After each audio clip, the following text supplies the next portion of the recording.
avant-garde.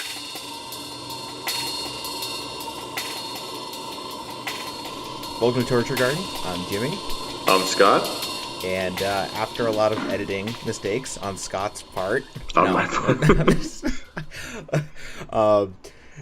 we're back for another week, and I had this idea to talk about the Beatles, which is probably the most obvious thing to talk about on a music podcast. Yeah. So, but we're not making this a retrospective or anything like that. I think it's already obvious that, the Beatles are important. I think, whatever has been stated has already been stated. Like, it's all been talked about before. You can read tons of books on it. I recommend, I think it's David Spitz's Biography of the Beatles. I think that's really good.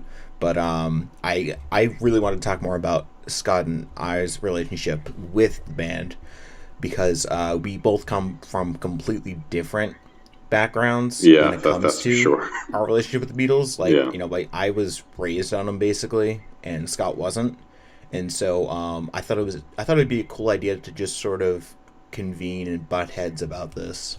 Yeah, absolutely. So, Scott, you want to go into a little bit how you felt about the Beatles, like beforehand, like, growing up, not really being interested in them?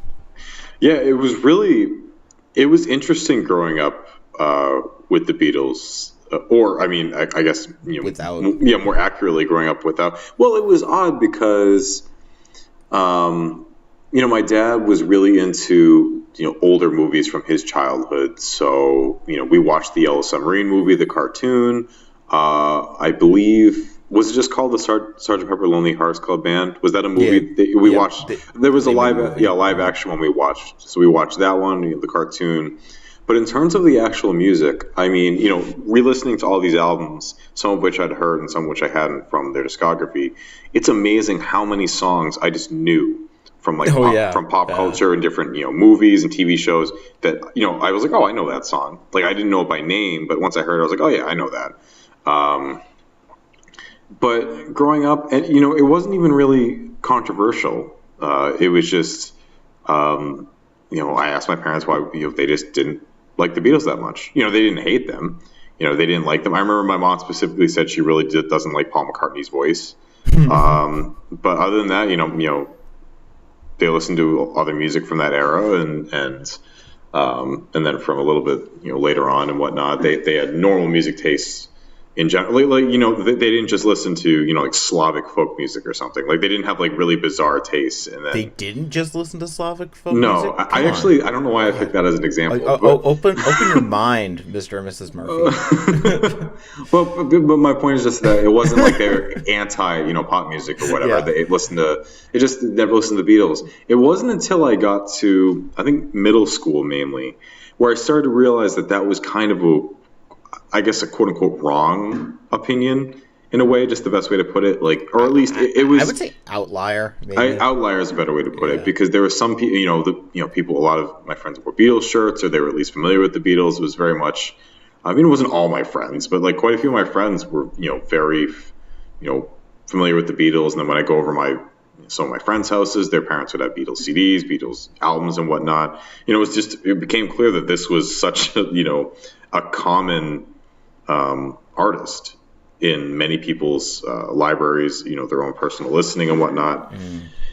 And then it wasn't until I got to college where I started writing my own reviews for Sputnik Music, and then I started reviewing. The first time I started reviewing for Heavy Blog is Heavy, and then I left to go write for the New Review, which is no longer around, and just talking with people on Facebook. And especially when I met, one of my best friends now, who is a huge Beatles fan, raised on the Beatles, where I started to really engage with people who genuinely thought that, and this is a direct quote from my good friend who I just referenced, who thought people who don't like the Beatles are wrong. And of course, when you go on places like Pitchfork and Rolling Stone and whatnot, like, it became very clear that I really was an outlier, because not only did I, not have an opinion about the Beatles one way or the other at that point, I hadn't even really heard any of their albums in full. Really, I hadn't listened to my first full Beatles album until my freshman year of college.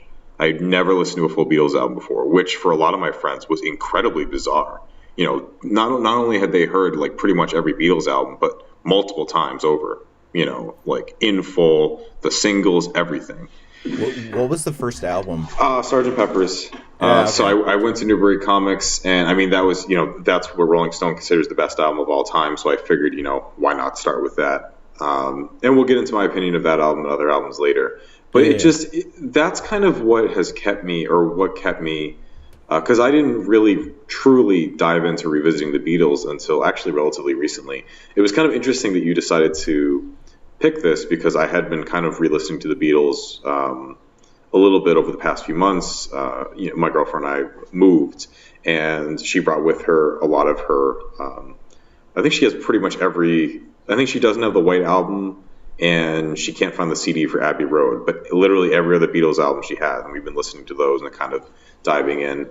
Um, and it's been really interesting to be such a cultural outlier and to watch all these I think it was VH1 or MTV who did the greatest artists of all time, and of course the Beatles was at the top, and then like I said, Pitchfork, their top albums of any given whatever, or when they did the Beatles reissues, perfect tens across the board. Of course, Rolling Stone is littered with their top albums Yeah. of all time. And like I said, Sgt. Pepper's is on the top, and the rest of their albums are within the top 100 or top 50 at least. So it has been interesting to grow up. That's my background, just kind of in a nutshell, is that I'm really not familiar with what many people consider objectively the greatest rock band or just musical artist of the modern era. And as someone who loves music a lot, that's something that I strove to correct, in my college years, and now that I've kind of settled on what I view as my musical taste. Because in college, that's kind of where I started to figure out what I listened to and what like my approach to music was. But I think that's something, regardless of what my background and opinion was, I think it's important to listen to these albums. I took a lot, in both, good and bad, and just, different ideas and thoughts about the music here. But it is obviously very significant, having listened to these albums after experiencing quite a bit of music in my adult life. There are so many artists that are influenced by the Beatles that I listen to. Like, it's just so obvious. Father John Misty, my girlfriend and I saw him live a few weeks ago, and he was fantastic. I love his music. He is so heavily indebted to the Beatles. It's very obvious. And then, there are innumerable artists like I could name off that really take huge influence from these guys. And I don't know. I just it's fascinating to listen to it now, not having that background with them. And I'm kind of interested to discuss with you and kind of hear your background, seeing as you had, more or less a more traditional. Yeah, exactly. Yeah. So I guess I turn back to you. What was it like growing up with, because obviously I'm coming from a place where I don't have any background with them, and then I'm being informed, they're the greatest thing since sliced bread. So Yeah. what was it like growing up with them, and then when you start to engage with music discourse, oh, by the way, you grew up listening to one of the best bands ever. Yeah. What is that kind of like? My parents never thought of them as like the greatest band ever. Like, they weren't huge Beatles fans, at least not in the way that, like they had every album and they knew everything about them and all that stuff. Like, they were pretty picky on Beatles stuff. So, growing up, I think the most we had was there was a cassette that had I'm pretty sure it was the Yellow Submarine soundtrack, and we only listened to like the first half of it because the other half is crap. Which is, I still stand by that, because on the actual album, it's like half of it is just like soundtrack stuff by George Martin, which is it's just shit. Like, it doesn't really matter. It's probably like, it's really not even a Beatles album, really. But beside the point, we had that Revolver and Sgt. Pepper, and then I remember getting out I think one of their compilations from the library a couple times. But Revolver and Sgt. Pepper were like pretty much it for me growing up. I always sort of switched between the two all the time. So listening to it the other day, I just like I knew every single song and every single lyric without even thinking about it. Like I even knew like the track listing. Like it's a little obsessive, but I don't I really liked them. And looking back, I like them for reasons that it was sort of like foreshadowing for what music I'd like today. Because some of my I think my favorite tracks honestly were the really weird ones, like in Revolver, that I think it's Love You or Love and Love You, or I'm gonna have to look it up. Is now. The one that's like wicked psychedelic? Yeah, well, there's a couple of them. Yeah, but there's one that's like really psychedelic towards the end. Well, yeah, that's the last track. The Tomorrow Never Knows. Mm-hmm. But I'm talking about there's one which Tomorrow Never Knows is fucking great. But I am talking about. Let me see, I'm looking it up now because we're just that professional. What is it? Love You Too. I really like that one because it was like the first time I'd ever heard a sitar before, and I thought it was just the coolest sounding thing. Like it just sounded so mystical and just like just completely out there. And it's funny because that song and Tomorrow Never Knows were like my parents' least favorite songs on the albums. And I don't know. I always liked them because like I just never heard something like that, especially like Tomorrow Never Knows. That drum beat that Ringo does. I'm pretty sure it's Ringo doing drums in it. But as time goes on with them, they sometimes switch up what they're doing, who's playing what instrument, things like that. But I love that drum beat, and I just love the way the psychedelic stuff works out. And then on Sgt. Pepper, it was the same thing. Within Without You was like freaking awesome because I just like I. It was like I recount like the first time I ever listened to metal, or at least something that could be considered metal, was AC/DC's Back in Black. And it just hit me at this time that like I had never heard something so hard before and just so rocking.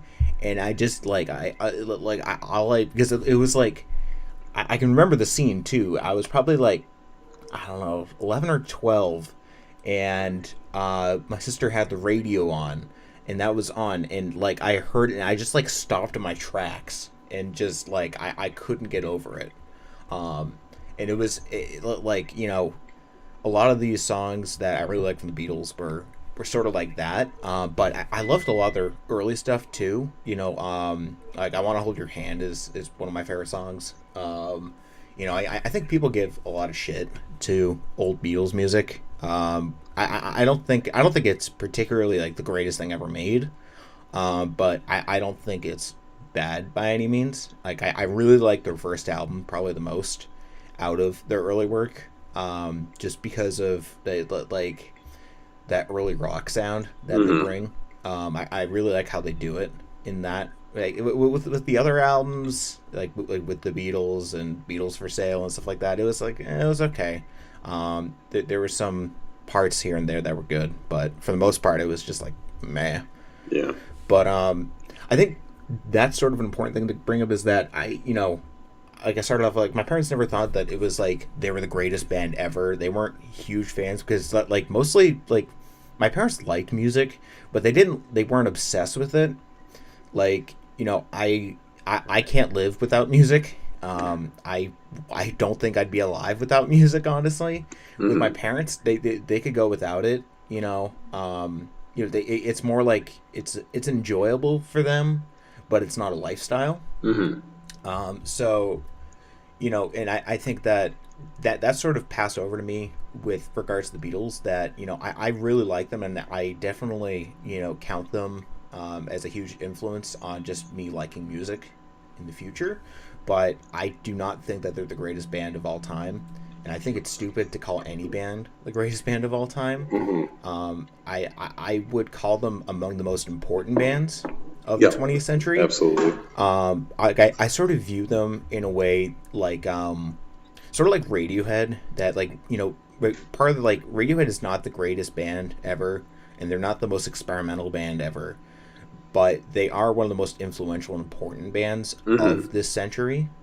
So I just like, I think it's worth admitting that, but it doesn't mean I'm a huge Radiohead fan. Like I have, I don't even know how many of their albums now, but I can't say I'm a really big fan of it. Like I just, I don't plan on selling them, but they're not something I put on all day. Yeah. But yeah, like I think part of the reason that we view the Beatles, like why Rolling Stone, and a bunch of those publications glorify them so much, is because of the, their revolution in music that they brought with them, which really isn't a revolution in a sense, because it's been stuff that Stockhausen and, Cage have been doing for years beforehand. But, it was something like the White Album, which was inspired partially by Stockhausen, like Paul McCartney listened to Stockhausen. That, it's that combination of having, using revolutionary techniques, but also having this sort of like chokehold on like society, that they were able to sort of pave a way. Like I think that's the reason that they're important. It's sort of like I've talked about this before with Velvet Underground, that part of the reason that they're so important is that they were one of the first bands to really combine the avant-garde tendencies of modern classical music with, popular music. And so, because before that, it was very much a divide. Yeah. And I think there still really is a divide, but I think it's slowly coming closer and closer together. But so when we go into albums, I'm just wondering, what was your favorite out of all these? Revolver. Revolver? Easily. That is really funny, because that's usually my favorite too. It honestly was not even a contest. I was listening to all these albums, and it was an immediate and sustained enjoyment throughout the entire thing. I love that album. No caveats, no qualms. I enjoyed how they spun. They had some great pop songs, they had some great psychedelic songs, and they weaved the two together on some songs, as well. I mean, I loved it. That's really funny, because I've always thought that Revolver was really underrated. At least like in comparison to the other albums, because most people, if you ask them what the greatest Beatles album is, it's usually Sgt. Pepper or it's White Album. Some people will say Abbey Road, but it's usually one of those three. And Revolver sort of gets shunted. Yeah. And which is sort of sad, because like Revolver was like the big change for them. Well, so people could say the Rubber Soul was the big change, but I would consider this to be like that full change. Yeah. Actually, I was looking at Stereo Gum's like worst to best list on the Beatles discography, and someone actually made this really cool comparison comparing them to Radiohead, that like Revolver was sort of like the OK Computer of the Beatles in a way, and that like the Bends was like Rubber Soul. So that means that like Kid A was Sgt. Pepper. Like it's actually a really cool idea. I can kind of see that. Yeah, I can see that. It's definitely worth reading, because I thought that was a really cool way to look at it. Yeah. But yeah, I don't know. I really liked. I definitely like Revolver probably the best. But I don't know. Listening to Sgt. Pepper again, I forgot how much I love a lot of the tracks on that. Like Day in the Life is really cool. I really like that track. But yeah, I think overall I would probably put Revolver too, just because of the variety. Which I'm surprised that you liked the more traditional songs, because I was thinking that would turn you off. No, I liked, and there was so much. Forgive me if I don't remember the track names, but to me, the melodies on Revolver, the straight up pop melodies on Revolver, were just much more memorable, much more well constructed and catchy than a lot of the other pop hooks I heard throughout listening to their discography. It just kind of hit every note and mood and kind of idea that they went for. I think they hit a lot harder and more effectively than many of the other albums. It was kind of a weird experience because I've kind of the spoiler alert, but on most of the music, approaching it now as an adult, as someone who has a background in music and isn't just a young kid listening to pop punk and metalcore and deathcore and stuff. Like now that I've kind of started listening to quote unquote real music, and like that was really pretentious, but like that's just how I feel. Is that when I listen to the Beatles, when I listen to a bunch of crap music, I don't think that's fair. But now that I actually listen to a lot of different stuff, I do have kind of a middling opinion of a lot of the Beatles music. But Revolver was just an unabashed, really positive opinion. I really do think that everything they shot for on Revolver was executed very, very well. What about the other way? What was your least favorite?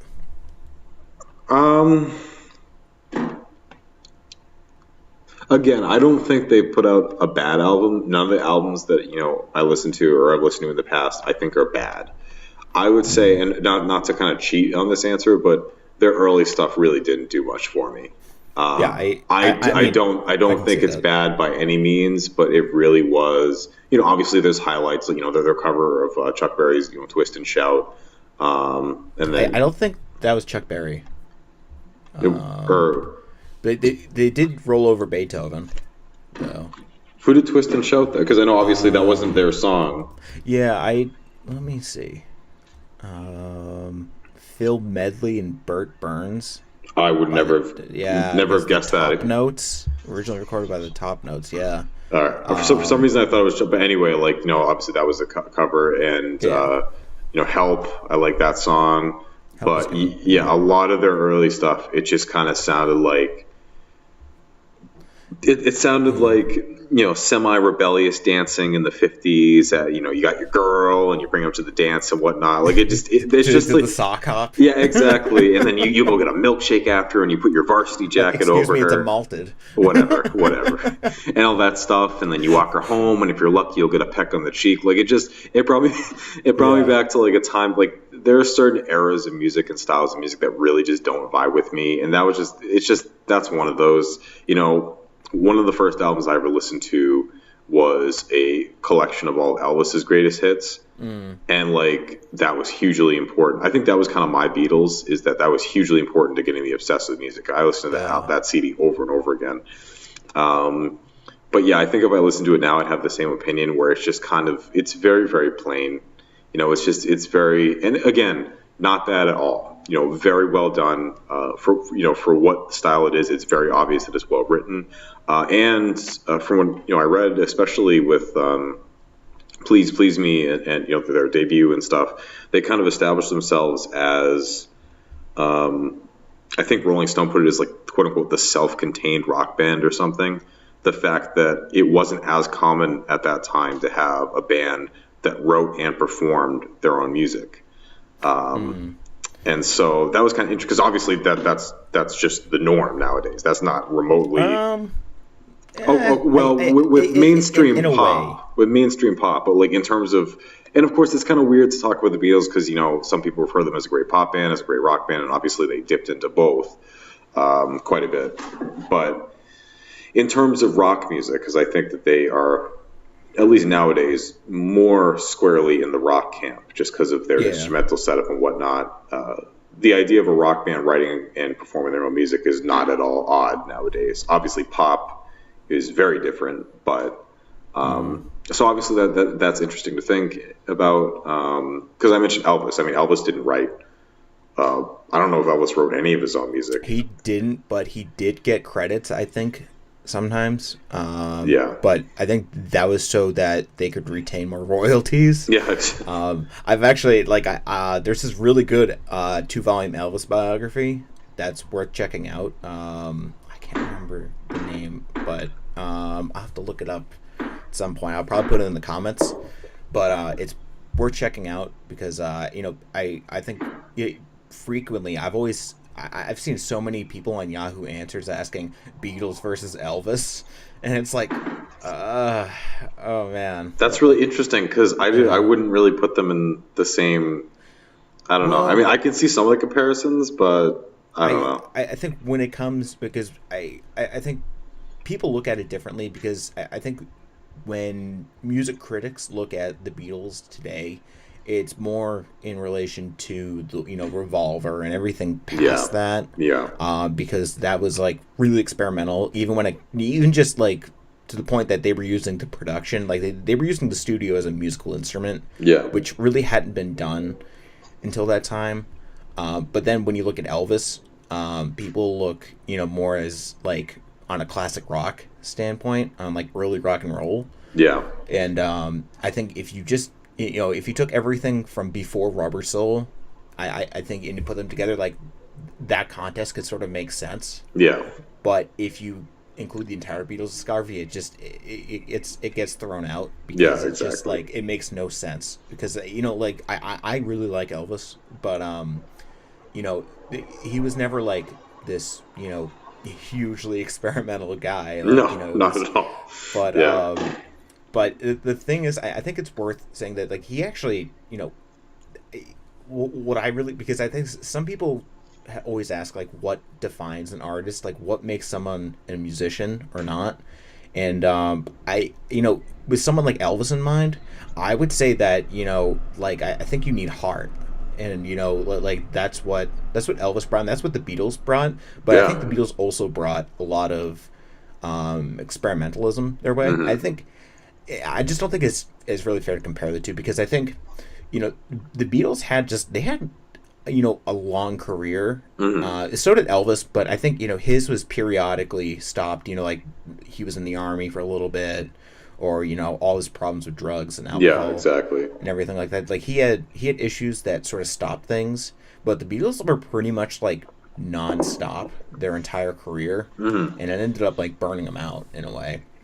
But you can see that sort of helped them in the long run, because like by the time Please Please Me came out, they'd been touring Germany for a while, and like so you can sort of see. I was noticing this in particular when I was listening to them in order, that the songwriting changes. It gets a little more complex every album in little ways, and then finally with Rubber Soul, you can sort of see that experimentalism, sort of show up a little more, and then finally it just goes all the way with Revolver. But I think it's because like they sort of knew what they were doing at that point, and like just think about what percentage of Beatles songs are about love, or about somebody stealing your girl, or about being sad because someone took your girl. You know, it's like I think that they just got sick of it after Yeah. a while. They got sick of doing the same thing over and over again. So that's why like you hear something like Norwegian Wood, that like you know you could sort of put it in like a romantic sort of sense, but it was just something else. Like even musically, like they didn't really use like those harmonies that made them famous. It was really just John singing, and Yeah. the entire thing was slowed down a little bit and sounded mystical in a way. And so you can definitely tell that they were always trying new things.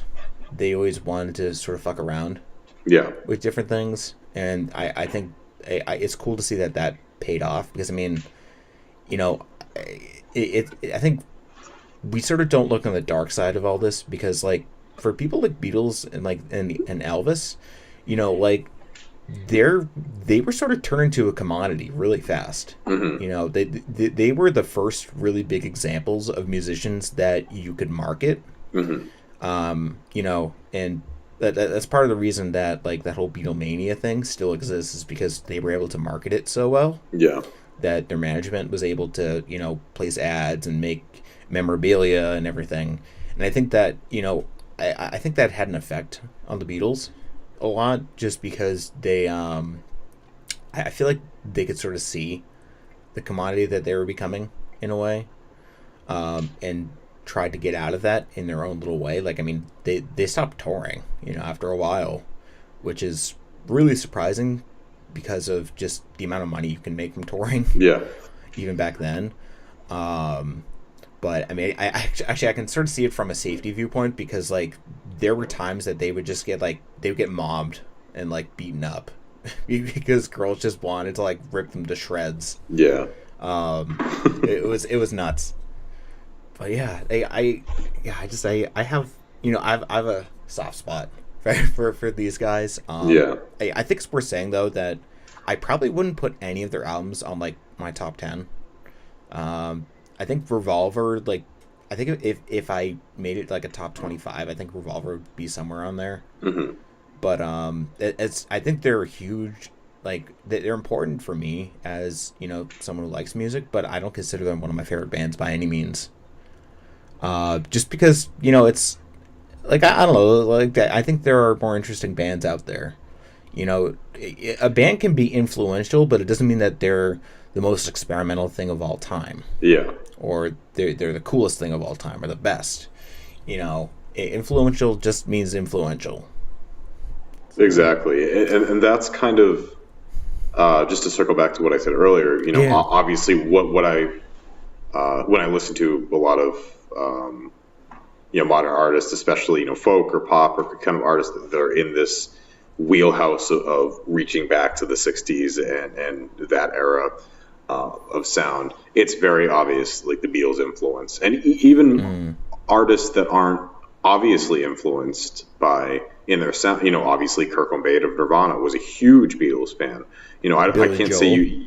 Yeah, there are these huge influential artists who maybe not directly you can hear specific Beatles influence, but a lot of times just being inspired to pick up the guitar is just as influential as, okay, I want to sound like X, Y, and Z. Yeah. Yeah. I mean, like sometimes you can hear it. Like you can hear it in Billy Joel's music a little bit. No, for sure. Especially Yeah. if you listen to the Nylon Curtain. Like that album is like basically like Billy Joel doing a Beatles impression the entire time, which is probably why it's my least favorite of his albums. But I definitely get what you mean. Yeah, but then to go from the obviously you hear the influence and whatnot, but re-listening to a lot of these albums, even though kind of like you said, it was very obvious why it was influential and it was enjoyable and there was a lot of good music and whatnot. I don't know. It didn't wow me like a lot of music from that era and whatnot, and especially music that came afterward. And I know obviously at the time it's clear why this was groundbreaking and why people loved this stuff. And there are some fantastic songs that I think still hold the test of time. I mean, "Here Comes the Sun" is a phenomenal song. "It's Getting Better" off of Sgt. Pepper's. That's one of my favorite Beatles songs. I love that song. There's countless other ones. The White Blackbird from the White Album. In fact, the most covered song of all time, by the way. Really? Yeah, that's interesting. And one other cool, when I was listening to all these albums, Lauren, my girlfriend, hasn't listened to the Beatles for quite a while now, and she, every single song, she's like, "Oh, I love this song," and she would be able to sing along. It just kind of the lasting impact of kind of growing up with the Beatles. Yeah. But really, it was kind of frustrating, and it left me. This analogy will make sense. I'll try to get through it pretty quickly, but it reminded me of the newest Spider-Man movie. Like, I saw it, and when I left, I said that was good, and I didn't have anything bad to say, I didn't have anything good to say. I thought it was good. And then when Lauren, my girlfriend, wanted to see it, I was like, yeah, I'll watch it again because it was good, and I wanted to see it again. And that's kind of the feeling I had after listening to a lot of these albums. Is I liked them; they were good. I'd like to listen to them again. I didn't have any critiques or anything about it, but I also didn't have a lot of overwhelming praise. And I could think of other artists I would rather listen to more that I thought were more interesting just from that time period or whatnot, or that came a little bit after. I think part of that, that part of your lukewarmness about them, I think part of that has to do with sort of the way you came into them too, and partially because I think you basically have the reverse of what a lot of people have, is that like they'll start listening to the Beatles and then they'll be like, oh, what other bands are around there? Oh, look, the Doors, Velvet Underground, what have you. You just went like straight into Velvet Underground, and then you're looking at the Beatles from the other side, which really it would be like it would be like listening to like Throbbing Gristle after listening to Death Grips in a way, or vice versa, depending on where you are. That like, yeah, they're both good, but it's just like there's one that's just like just completely blows you away when it comes to like experimentalism. Exactly. Not I'm not saying either one is better than the other, but it's like there's definitely a different level of what they're trying to do. Exactly, and I think You know, another important facet is, a good example of this point is, let's fast forward to Kanye West Yeezus for a second. Was he the first hip hop artist to use kind of industrial and noise and all these elements in his beats? Not at all. In fact, there were artists. dialect Exactly, probably. there were artists going back to the night. I mean, you had LP, Cannibal Ox, Company Flow. There were a lot of underground artists that were, if not defining their entire sound, but it was really informing a lot of what they were doing, and just in general they had done it first. And even before Yeezus came out, I mean, you had people like Death Grips and Clipping and whatnot who kind of were doing it first. The difference is, of those artists, who has the biggest audience? Exactly. Kanye West. So he brought, and I mean, you can hear it in a lot of modern hip hop music. It's not as weird to hear them going a little farther and using experimental sounds. I think the Beatles was kind of like we were talking about the top of this episode, is that they may not have been the first artist or musician to kind of toy with these experimental sounds, but they had that platform. And that's kind of the important part. Yeah, like to say, when people say, I love Yeezus or whatever, it's like, yeah, well, guess what? There's all this other music. It's like, okay, but who have they more likely heard of? And still, like you said, you listen to the Beatles first. Okay, what other experimental music is there? What other type of music in this vein? And then you go from there. I did kind of have the weird journey of going into a little bit more experimental territory first, and then coming back to the Beatles. Exactly. But at the end of the day, I don't have anything negative to say about them. I mean, they were incredibly influential. They make good music. I mean, I don't think there's any denying that. Like, I would disagree with anyone who says they make bad music, because that's just not. I don't think that's accurate. I mean, obviously you can have your opinion, but I don't see how you can listen to them and think that what they do is bad. The one thing I will note, which I thought was interesting, is that I don't think any of them are particularly great singers. Like, they're fine. There's nothing wrong with their voices. It just was interesting to me. I don't know. Like, not that I expected them to have great singers, but they're in their solo careers. Paul McCartney, John Lennon, especially. They're really well known as being doing music in their own right. But just they didn't have a voice that. Even if it's not technically brilliant, just that's recognizable. It just kind of sounded like. I don't know about that. Like, because I think that when it comes to technical ability, yeah, like they're pretty average. But I think there are certain inflections and tones to their voice that have made them recognizable and sort of legendary. Like, like you can always hear John Lennon on a Beatles song, and you can always hear George, or no, you can always hear Paul on a Beatles song, and you could really hear all of them in their different ways. But like, I think when it comes to a technical standpoint, like they don't always have that, like they don't always have the technical ability, but it's like Elvis, like Elvis didn't have, like, I don't think he really had a lot of technical ability, but he had a lot of heart and a lot of passion that he brought through to it all. I think that's what sort of makes them different for me. But I mean, I think coming from your point of view, I can completely understand and agree with that assessment. Just because like if you haven't listened to it that much, like I can totally understand that it doesn't come off to you as huge. I mean, things for me, like I can hear, like I can hear, Billy Joel trying to do this on the Nylon Curtain, and like being like, he sounds just like John Lennon, like like it's sort of like it's like a sixth sense now. Yeah. So, yeah. I think I that get what you mean. That's totally fair. I have something I wanted to actually run by you though. What did you think of all the tracks on the White Album?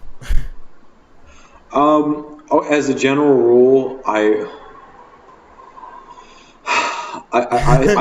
think specifically double albums always run into issues. I mean, you can correct me if I'm wrong, or at least give me examples if I'm wrong. Maybe I can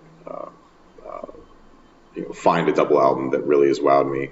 But every double album I've listened to, that's specifically a double album, not just it requires 2 LPs because of the scope of the music, there's always filler, like always, without question.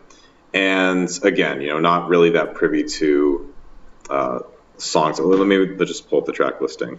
Yeah, but obviously, Blackbird, fantastic song. Helter Skelter. Yeah, the majority of the songs did kind of run a little bit to get, because there were just so many, and they're all really short for the most part. There was one I can't. Excuse me. I was listening to it while doing some chores, but there was one where it was like Buffalo Bill. It was Bungalow Bill. Yeah, the Legend of Bungalow Bill. I did not like. I'm sorry, I really didn't like that song. Yeah, see, I didn't love that. I was wondering about that. Some of them were a little. While My Guitar Gently Weeps. Again, that was another one. I was like, oh yeah, I know this song, and it's great. I really liked it.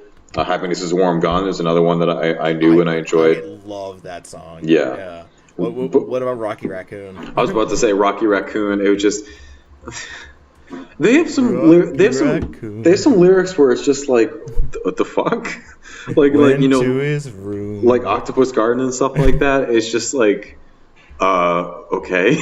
It's only to find Gideon's Bible. Exactly, and it's just like what about Piggies? Because that's right before Rocky Raccoon. I think I liked. I thought that one was okay. Or like I said, there was just so much, so much music. That really took me by surprise too. When I first listened to the White Album, because for the longest time I really didn't listen to the White Album, because not because I thought it was bad, but just because there are only a few tracks on it that I really liked. Like Back in the USSR, Glass Onion, Obla Di Obla Da, Happiness Is a Warm Gun, While My Guitar Gently Weeps, Helter Skelter. Birthday, I guess. So that maybe makes up, half of the album. Yeah. Maybe. And some of the other ones, like Wild Honey Pie, despite being only 50 seconds long, it's like, I was like, what the fuck is this? Or I'm So Tired. Or, I'm just trying to think of Savoy Truffle is weird too. Revolution 1 is really weird. Mm-hmm. Revolution 9 is something. But it's weird because it's grown on me a lot in the past couple of years. I really like it. I really like all the weird songs. Everybody's got something to hide except me and my monkey. I just love that song. All of these, even Revolution 9, even though it's generally considered the worst Beatles song ever made, I actually didn't mind it as much this time.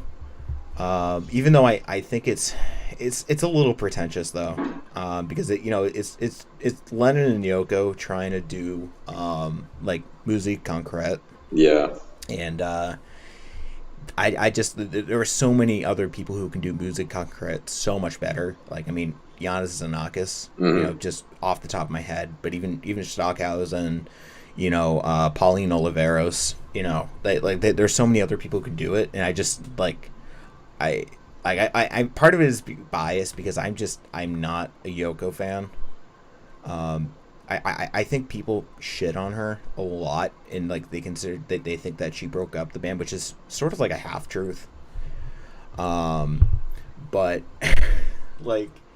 I just can't stand her because I can't stand that whole Fluxus movement that she came out of, because it's all about, it's just really, for me, it's one of the most pretentious, egocentric art movements ever, because it's instead of being more abstract and about something, or more of about your interpretation of it, it's about, it's always some political thing, and it's always some stupid thing, but it's always fed through this just stupid lens, because there was a thing that Lennon and Yoko Ono would do, and it was performance art. It was they would fuck under a blanket, and so that would be the art piece. Yeah. There was an installment exactly. when we went to MoMA. My girlfriend and I went to MoMA. There was a Yoko Ono installment, and I don't remember a lot of it, but yeah, it was. I often defend modern art. There's a lot of modern art I enjoy, but it's shit like Yeah. that makes it difficult to Yeah, defend it. see, I'm definitely I'm of the very same opinion because like I really like a lot of modern art Yeah. too, but I just can't stand some of that Fluxus stuff because it's more Yeah. like it's more like talentless people are trying to pretend that they have talent almost. Yeah. Yeah. Um, to each their own, but Yeah, I've just always viewed it as very pretentious. Uh-huh. I think it's maybe because it's like I think when it gets really conceptual, like when it's more philosophy than art, I just don't really want anything to do with it. Mm-hmm. So, but sort of a tangent going beyond the point because Revolution 9 is it's part of the album. It's sort of when I was reading the Beatles biography, that was an interesting little thing during the making of the White Album that pretty much like if you notice, McCartney has a lot of songwriting credits. I mean, technically they're all Lennon McCartney Mm-hmm. noted, but for the most part, like Lennon was just away working on Revolution 9 with Yoko, and McCartney was basically doing the rest of a double album, pretty much. So. And then when Ringo, it's that famous or that great Family Guy cutaway where Ringo's like, I wrote a song, we're gonna put it right here, right on the fridge. Yeah. God, I love that one. Oh, that's so funny. People, I feel bad for Ringo actually, because he's like people, he's actually a really good drummer. I don't think enough people realize that he's a really talented drummer. And even when he's on vocals, he's not horrible. I think that there are times that he's not very good. Like I remember there's a track in I think Beatles for Sale that had him on lead vocals, and I thought it was just terrible. But like Octopus's Garden, I feel like is just like it would not be what it is without Ringo on it. Yeah, yeah, I think because everybody thinks it's always Paul or John, but it's like, dude, like George and Ringo were still pretty important to the band, despite a lot of like most of it's like the majority of the songs are written by Lennon and McCartney, but like George's additions on guitar can't be discredited. It's also worth saying that Eric Clapton actually shows up on While My Guitar Gently Weeps. Yeah. But a lot of people know that. Actually, what a lot of people don't know is that a couple of the Rolling Stones show up on the Yellow Submarine.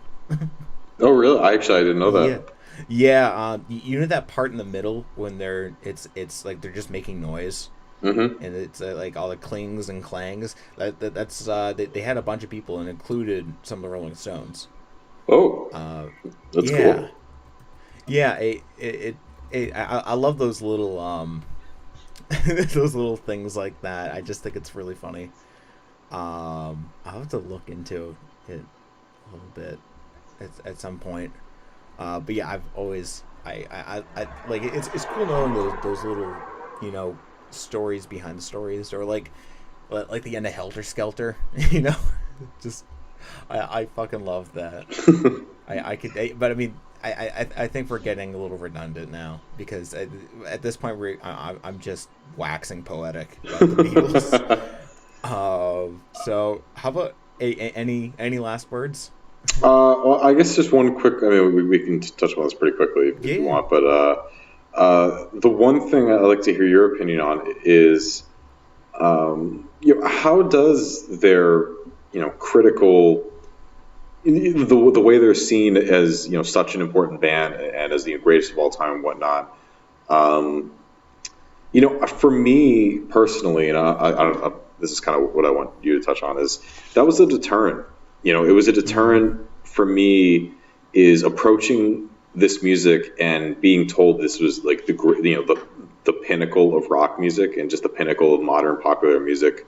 It was kind of a turnoff to then be greeted with something that, I've grown to appreciate more, but at first it just felt kind of, it didn't meet a lot of the other music I'd heard before coming to the Beatles. I mean, do you think, they deserve all that praise, or do you think it's a little misguided, or like what do you think their relationship with that, all that acclaim is? That's a tough thing, because like I think people. I think people like Rolling Stone, I think they confuse, the idea of an influential with being objectively great. When I don't think that's really the right way to think. And I think considering, growing up with this, I think some people might play like the nostalgia card here and think that like, oh, I only like it because, I was raised on it. But that's not really the truth, because, there's stuff I listened to as a kid that I hate nowadays. Like, I mean, my mom like listened to country. She had a huge country streak back when I was a kid, and I hate country so much. Like, it's been I'm always open to suggestions for somebody to change that opinion, but like I just can't get into it. But like, yeah, I think people confuse influential with important with great, and I think that's sort of where the problem is. I think it is annoying to have some person saying, "Oh, this is the greatest thing ever," and if you don't like it, you're shit. Because I think that's just stupid. Like, for a long time, and I still sort of hold this opinion that I always think Sgt. Pepper is a little overrated. But even like listening to it the other day, I'm like, I still really love this album. I really, really like Sgt. Pepper. But I think it's more like, it's sort of like how I think Love Supreme is a little overrated, just because there's so much other great stuff in the Coltrane discography. It sort of maybe I'm thinking that, but I think it's just like the Beatles have a lot to their career.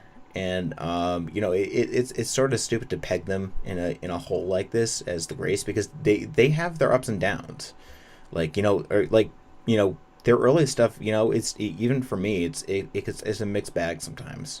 I still love Please Please Me probably the most out of all that early stuff, but it took me a long time to really enjoy it, because it's tough sometimes. I mean, I can remember walking through Central Park listening to Rubber Soul even, and having problems with that, but I'm like, who the fuck thinks that this is one of the best Beatles albums? Yeah, I will say Rubber, from like the latter era of their career, Rubber Soul was probably my least favorite, if I'm being honest. And I think that touches on something we will do as a full-length episode at one point, is kind of the conundrum of calling something overrated. Because I think something can be overrated for different reasons. Either something is overrated because its influence is overstated, or it's overrated because the quality of the music doesn't live up to, what it's gotten. But it feels odd saying that the Beatles are overrated because they had that much influence. But at the same time, though, is the quality of their music over? That's the thing. Is, since there's no universally accepted, what does overrated mean, and it can understandably mean both of those things. That's why, people will fire back when you say the Beatles are overrated, because maybe they think both are true. Maybe they think, their influence isn't overrated and their music isn't overrated. So I think they're overrated, but at the same time, I think they're sort of fine.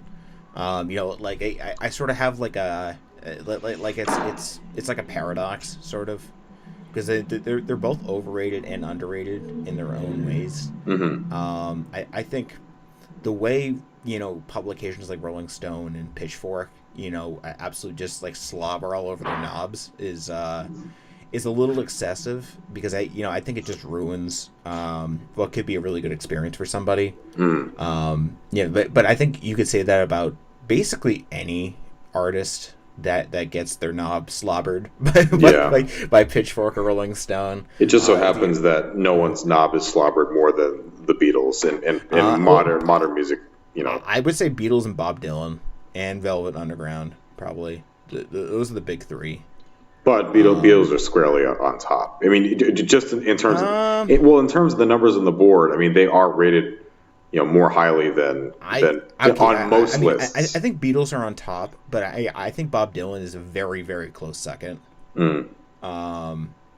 Just because, like if you look at like Rolling Stone's like 100 greatest albums, like Dylan's like 60s catalog makes up like a majority of like the top 25. Yeah, so does the Beatles. So I just we mentioned that a lot. The Rolling Stones top 500 greatest albums of all time, or whatever it is, and like there are so many fucking problems with that list. Oh, God, well, like it could be its own ups. Just the genre distribution, the gender and race distribution, and like the time period distribution. There's so much like. But anyway, I mean that's a huge tangent. I'll just leave it at this. I think it's wrong just from an objective point of just saying that you can't really decide what's the greatest because greatness, like your values ultimately are decided by yourself, not by some otherworldly source, and not by some bullshitty magazine that comes out still once a month somehow. Well, it's interesting because I think in all those lists it's very much this is Rolling Stone's top whatever. And I don't think they mean it. Well, that's the thing is I think some people take it that way, and I think subtly they don't mind the fact that people assume these are the top 500 albums of all time. Well, I don't really think they've ever put anywhere that like, hey, this is our opinion. It's more like these are the greatest albums of all time. Starting with, it's one of those things that I think they think is safely assumed, but it's like not.